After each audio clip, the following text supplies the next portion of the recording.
It's oh so quiet. Shh, shh. It's oh so still. Shh, shh.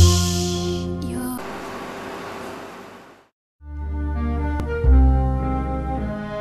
shh.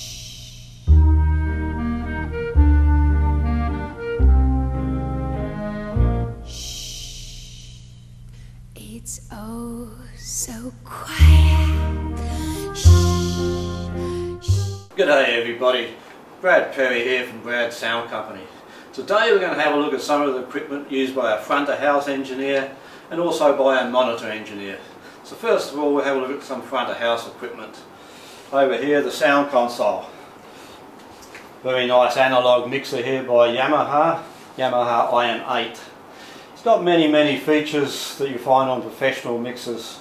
So let's have a look at some of the features here. We have 8 subgroups. Up here we have 8 auxiliary sends. Up here we have the stereo auxiliary returns. We have a matrix here, 11 by 4 matrix, giving us many options of outputs. Over here we have a talkback section. Over here we have stereo, 4 stereo input channels, and most of the features you're going to see on many professional mixers. Okay, for those of you who are not that familiar with mixers, you may find this vast array of dials and buttons a little bit intimidating, but it's not quite as complex as you might think. So why don't we have a look at one channel and we'll explain how it all works. Now right up the top here we have the phantom power. If you need power for a DI box or a condenser microphone, we'll switch on the phantom power. The next little button here, that's a pad. If you have an input from a microphone, you certainly won't need that, but if you have a high level input like a CD player or an instrument of some sort, well, you may need to pad the input signal. Up here is your input gain. That determines the strength of the input signal into the mixer. Down here we have a high pass switch. Anything under 80 Hz is eliminated with that button pressed down. There may be the odd occasion where you want to change the phase of the microphone. That'll change the phase by 180 degrees. Come down here now, the yellow dial. That's a compressor. That keeps the volume of the particular microphone under control. These green dials here, equalizers. The top one, the high frequency, cut and boost. Now here we have the high mid, and you can adjust the frequency in that high mid range, and whatever frequency you select you can boost or cut that frequency. And again in the low mid range, your frequency selector there and your cut and boost selector there, and down into the low frequencies for your bass, a little bit of cut or boost on your bass.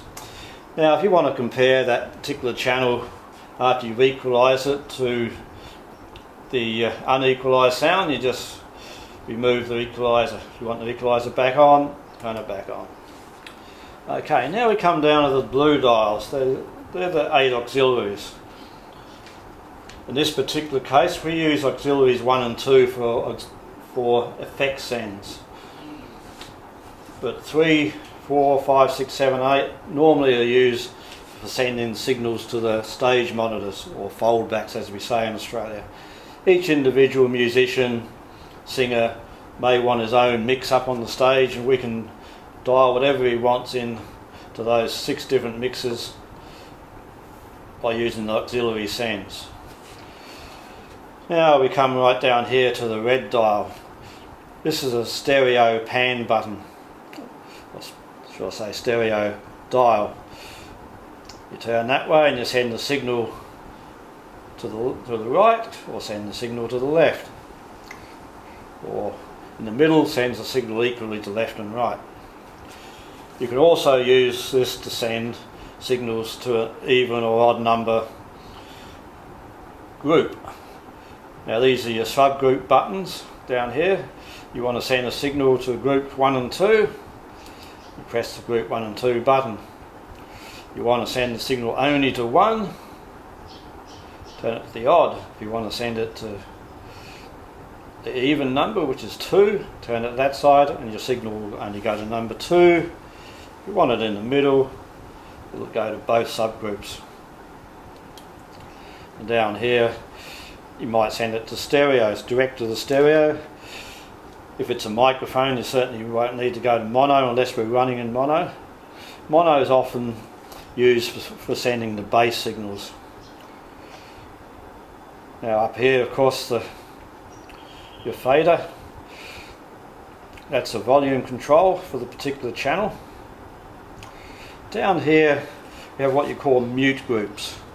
You might want to put a bunch of microphones, you may want to mute them all together. As an example, like a set of drum microphones, you may be changing the drum kit.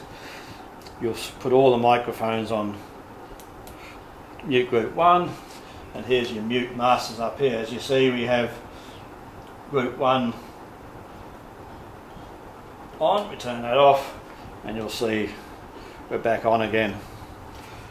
Of course, that's your on and off button for your channel. But down here, very important button, pre-fade listen. What that does is it gives you an indication of the strength of your incoming signal. We use a microphone here, and you have a look over here and you'll see the strength of the incoming signal over here. That's your input. We'll dial a little bit more in there, dial a bit more, bit more, bit more, there we go. That's somewhere near what we'll be looking for. And this is your output here. Your output signal there, input and output. Okay, well that's pretty well it for the channel. There are many other features on this board, but a few too many for us to go through right now, but give you some idea of what the front of house engineer has to work with. Now some more equipment. Effects units. In this case we've got two Lexicon MX200 effects units. They're stereo effects, so you've got 4 individual effects there. All your delays and your reverbs and whatever you want. There's a vast range of combinations there of effects. Now down here we have compressors. You see the input there, that's telling us the strength of the signal coming in, and the red light's telling us how much the compressor is reducing the overall volume. So if I yell, you can see loud, loud. It doesn't get much louder here, but it certainly cuts a fair bit of the volume off. And that's to even the sound of the vocalist, or you could use it on instruments, generally a bass or a kick drum. Many instruments benefit from compressors. Down here we have another 8 compressors. This is a PreSonus unit, very similar, compressor gates. And down here we have graphic equalizer. In this case for the mono, which we normally use for the bass frequencies. Down here we'll have a look. Again, the equalizers for the front of house left and for the front of house right, and a CD player there for a little bit of music. Okay, let's move along now and we'll have a look.